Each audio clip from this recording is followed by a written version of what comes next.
Good evening, everybody. It is May 8th, 2024.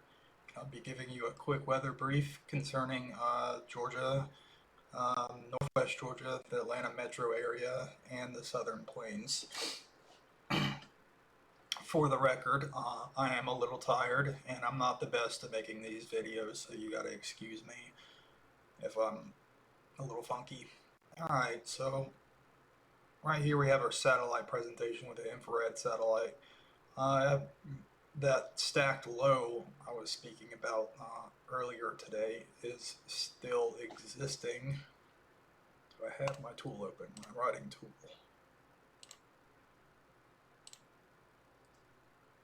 Yes, I do. Okay. Right there.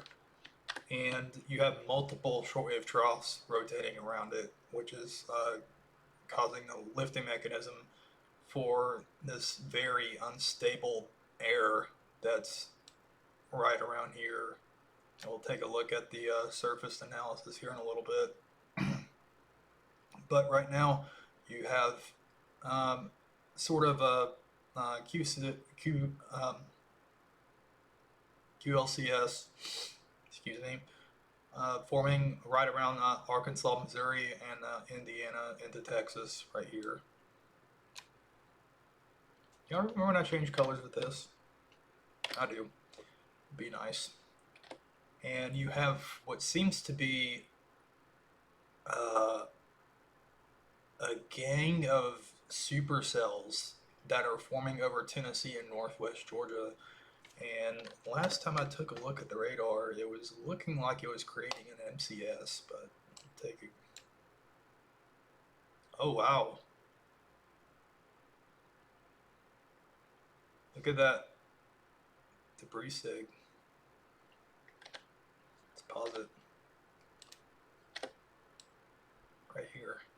Oh, now it changes colors. Oh, it does that. Nice hook echo. Okay, let's zoom out. Good old laggy radar omega. Oops. Change to velocity.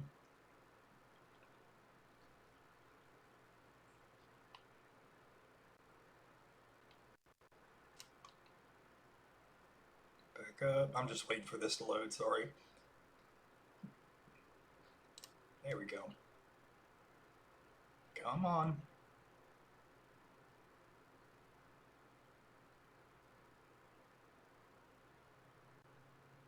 This app can be really useful, but my goodness. It's loading all the WWAs and SPC boundaries.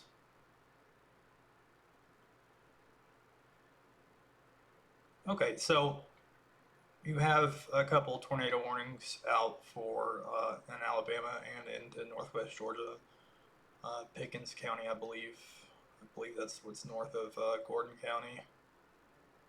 Pickens might be Jasper. I'm not sure. I forgot.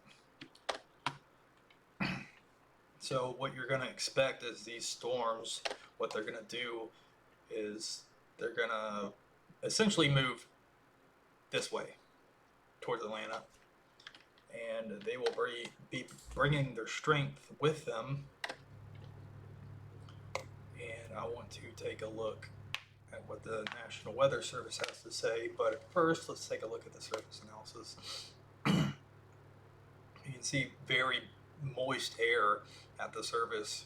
Dew points around 68 to 64 over Georgia, but very humid air over Mississippi and Arkansas, where you're probably likely to see a lot more heavier rain down there than you will over here in Georgia. But if you take a look at the precipitable water, I mean, you have higher precipitable water values over Tennessee than you do over here, so that might not be true. I don't know. Just a wild guess. You'd assume the one with more moisture would be having more rain. So take a look at a significant tornado parameter. It's decently strong, actually. It's at a 7. I think the highest this thing goes is, I want to say 15, but I've never seen 15. I think the highest I've seen is like 11 or 12, and that's pretty insane. So there is a pretty high risk for tornadoes given this part of the state of Georgia, which is full of hills, essentially. I'm going to call them mountains because some people are going to be like, oh, those aren't mountains. The Rockies are mountains. Whatever, man. They're mountains to me. I can't, the rap doesn't go forward with that. So I decided that the NAM has been handling the 0Z run exceptionally well. And it looks like we're going to get 2 rounds, maybe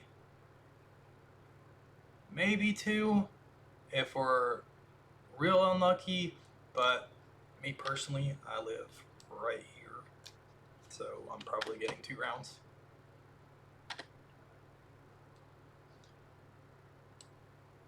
And I did say that you would see an MCS form earlier, and I think I'm right. What are now discrete supercell storms are gonna eventually morph together and become an MCS,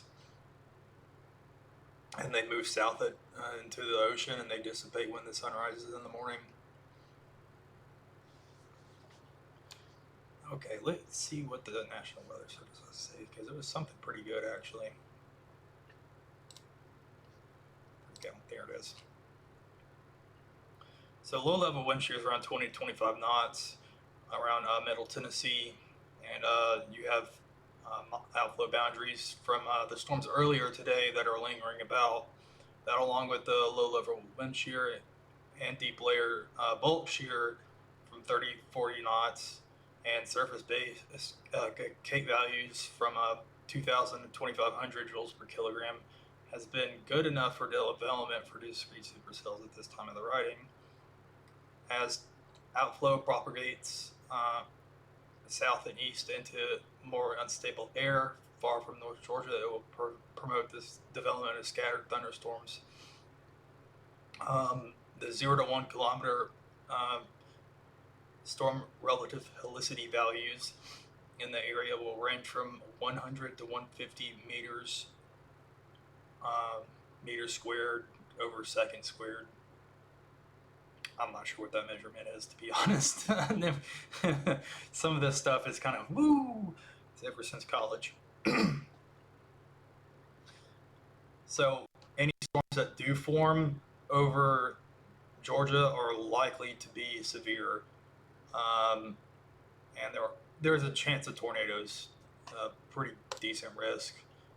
Actually, let's do some model comparison, because that's my favorite thing, is comparing models. Like, I hate just like focusing on just the HRRR or the NAM 3K alone.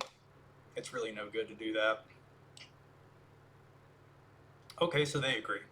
But that's the 18Z run. No, that's 0Z. Never mind. Let's see what's out now. 1Z. Still the same thing. Yeah, you can see some helicity, which those little black circles depicts rotation and cells. So around 14Z, let's see, that is, we count 1, 13, 12, 11, 10, 9, about 9 in the morning. So a morning time should see storms mill in. That's interesting. So this thing definitely has upper level support. It's not just an MCS milling about. This is a really interesting system, to be honest, because usually this would have dissipated by the morning time. All right, back up here. There's a Yeah, you'll see thunderstorms in the morning for Atlanta. Take a little look at our current observations. Right now it's 20 degrees Celsius, 26 degrees Celsius with a dew point of 20. Okay, so it's been, our dew point's been 19 like literally all day, and now it just upticked to 20. That tells me that more humid air, more unstable air is moving into the area, advecting into the area, and that will serve to provide more instability at the surface. So any lingering surface-based cape and mixed layer cape along with it and a lifting mechanism is going to be plenty of fuel. Excuse me. That's a funny TAF. What is that? So TAFs are written differently. In the Marine Corps, we write becoming lines, which are from it gives you a time window like 2 to 3 hours when the weather conditions can change when you're writing a TAF. And civilians will write from lines where you just get 1 hour. Like you get like it's got to form by 08Z on the 9th tomorrow, or it's bust. Your TAF busted if it doesn't form by 08Z at on May 9th. I'm gonna guess that's probability of 30. I've never actually seen that before. I'm gonna guess that's like a tempo group. I just don't know what the 30 means. 30%, I don't know. But yeah, gusting 40 knots. That's pretty strong. Wow, you got a broken layer cumulonimbus at 800 feet. The base is wow. So that being said, the base is that low. You will likely see a tornado, more tornadoes in Georgia over the night and into the morning.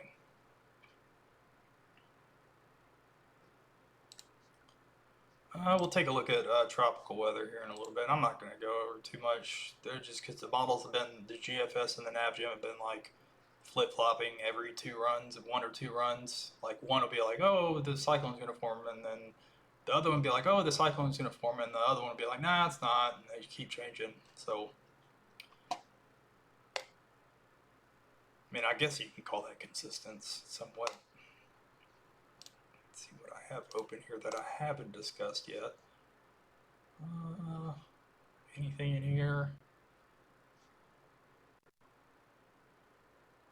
Let's see. Going over. Oh yeah, let's discuss wind shear. So this is a lot of. This is our effective bulk shear, which is just essentially describing you take the sum of the shear from I think it's 0 to, I'm going to say 0 to 8. 0 to 8 kilometers, and I believe that's what it is. Correct me if I'm wrong. Like the sum of it, and you have a really broad area of wind shear here, from 30 to 50 knots. Actually, that is a good idea that I just thought of. Let's look at a SQT. Caps is on.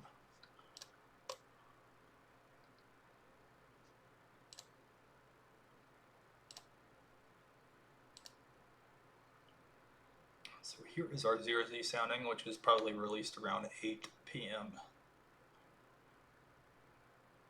Alright. So we could see maybe an EF3, like it's not out of the question. It's not out of the question. We have both directional and speed shear. It's not a lot of veering. It's not like very strong directional shear. And you've got some backing with some colder air aloft right here in the around 600 millibars, which will serve to stabilize any kind of lift, but that'll probably get washed out as this storm system moves over where the sounding was lifted. I would pull up a sounding over like Nashville, but I guess they didn't release theirs because they were getting wrecked. Not sure. Let's just assume that's the case.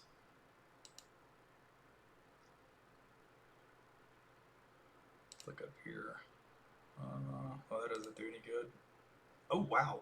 Talk about a cap. See, that's what I was right. So you have a lot higher chance of severe weather out in like Arkansas. Not so much heavier rain, but ow, a cap at 7 p.m. I guess over there, Central Time, 7 p.m.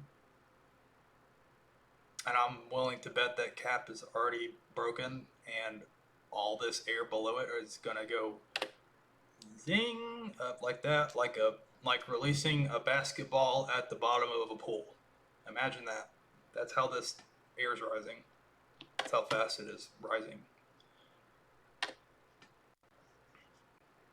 really wish I had a SQT for Nashville, man. Oh, that's such a bummer. I will take a screenshot of this. Really kind of unprofessional to do when I'm doing a video, but do it now before I forget.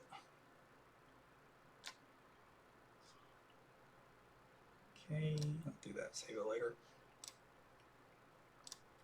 All right, so let's discuss some tropics. Let's bring up the discussion.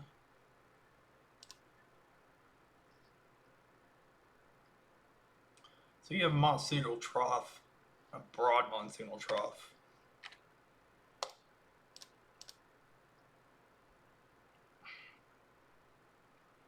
Why did you just do that to me? Oh, I know what I was doing wrong.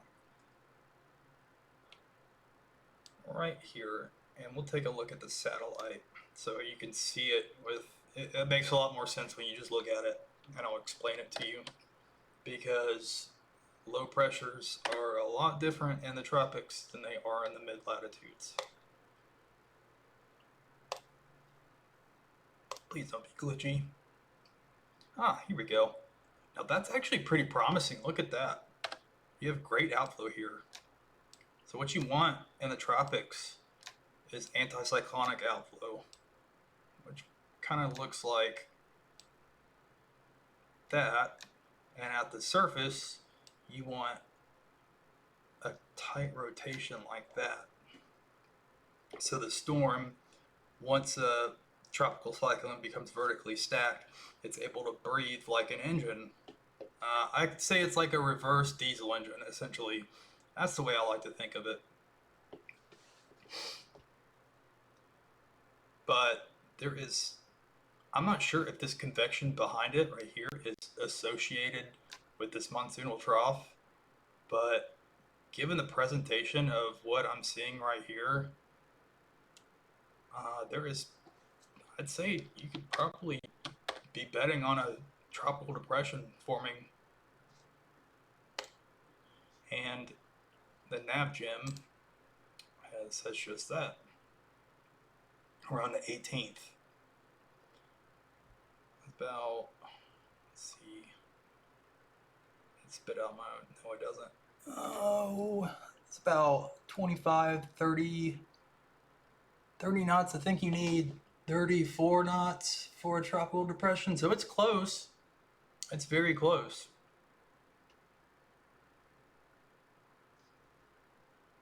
It's just, well, you know, it's just May. You know, you're not going to have a strong anything in May down there, right? It just not makes sense because of the wind shear profile. The seas are already boiling hot, and it's deep enough water there, and there's plenty of room for a Coriolis effect. That's, I mean, we're talking about 10 degrees latitude north, so it's plenty of what you want for Coriolis effect is 5 degrees north or south of the equator. So, for example, you will never, ever, ever, ever, ever see a cyclone, tropical cyclone, cross the equator. You will never see a front cross the equator.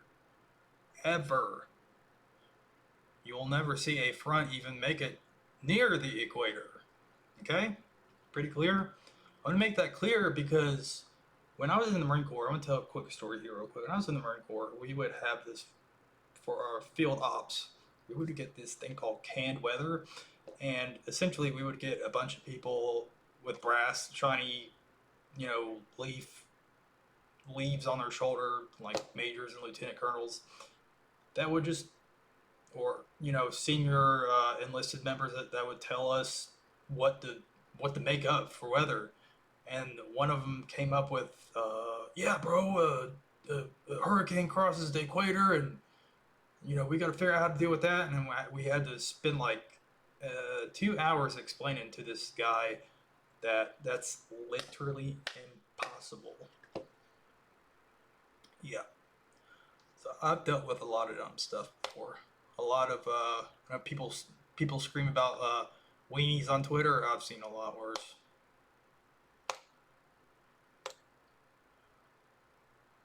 Well, I think that's it. I think I've gone enough in depth. Showed you guys some models. Did some reasoning. I will update anything like warnings, stuff like that. I'll probably be up tonight till about 3 or 4 just to see what happens. And I will keep you guys updated. But thanks for watching. Have a good night.